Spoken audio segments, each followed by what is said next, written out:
दोस्तों, आज का हमारा विषय है शेयर यानी कि अंश। अंश का सीधा मतलब होता है, अगर सरल शब्दों में समझे तो हिस्सा, भाग या पार्ट। तो कंपनी को, किसी भी कंपनी को अगर आप देखेंगे तो एक अपने विकास और विस्तार करना है तो उसे एक बड़ी पूंजी, एक लंबी पूंजी चाहिए होती है, बड़ी धनराशि वाली राशि चाहिए होती है। तो इसकी आवश्यकता होती है और वह जो है अनेक व्यक्ति प्रदान करते हैं यह पूंजी, छोटा छोटा हिस्सा करके। तो सुविधा के अनुसार उस पूंजी को छोटे छोटे भागों में विभाजित कर दिया जाता है। पूंजी के ऐसे ही छोटे भाग को अंश कहा जाता है या शेयर कहा जाता है। अब जो इस शेयर को खरीदता है या लेता है तो उसे अंशधारी या शेयर होल्डर कहा जाता है। उदाहरण के लिए राम मिल्स है। अब राम मिल्स 1 करोड़ रुपए उसे पूंजी चाहिए, तो 10 लाख शेयर जो है वो विभक्त करती है, 10 लाख शेयरों में अपनी पूंजी को विभक्त करती है। तो प्रत्येक जो अंश हुआ वह 10 रुपया का हुआ।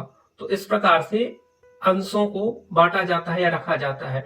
यानी कि आप कह सकते हैं कि पूंजी, किसी भी अंश पूंजी का वह न्यूनतम भाग जिसे अब विभाजित नहीं किया जा सकता, अंश कह सकते हैं। तो ये अंश जो है वो कंपनी के अंतर नियम में दी गई शर्तों के अनुसार हस्तांतरित किए जाते हैं या बेचे और खरीदे जाते हैं। इन अंशों पर को एक सममूल्य होता है जिसे पर वैल्यू भी कह सकते हैं।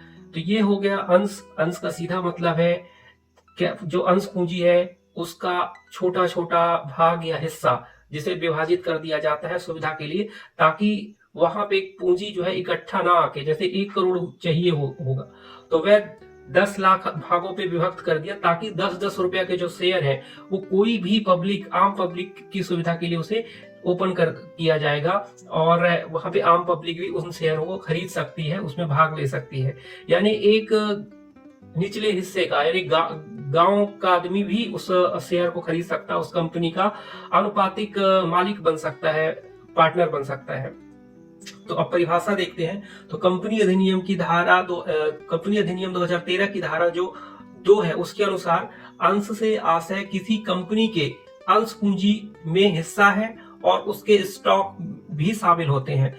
तो अंश से आशय किसी कंपनी के अंश पूंजी में हिस्सा यानी कि भाग, और उसमें स्टॉक भी शामिल होते हैं। इस प्रकार से अंश की प्राकृतिक देखेंगे, नेचर। तो अंश का पहला है, अंश जो है वो अंशधारियों को कुछ अधिकार देता है, साथ ही इसके दायित्व भी देता है। दूसरा है, अंश एक हस्तांतरित संपत्ति है।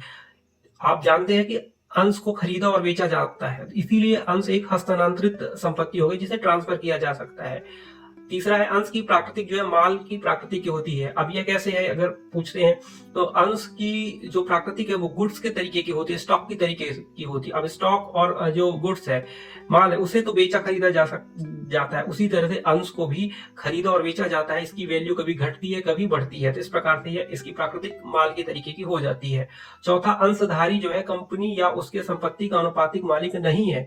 अंशधारी जो है वो कंपनी या उसके संपत्ति का अनुपातिक मालिक नहीं होता, बल्कि उसके अंश पूंजी का अनुपातिक मालिक होता है, ना कि किसी भी कंपनी के संपत्ति का। तो इस प्रकार से अंश की प्राकृतिक ये हो गई, अंश की परिभाषा और अंश का आशय हमने समझा। इस प्रकार से हमारे चैनल को सब्सक्राइब करें, लाइक करें और कमेंट्स करें कि आपको यह कैसा लगा। धन्यवाद।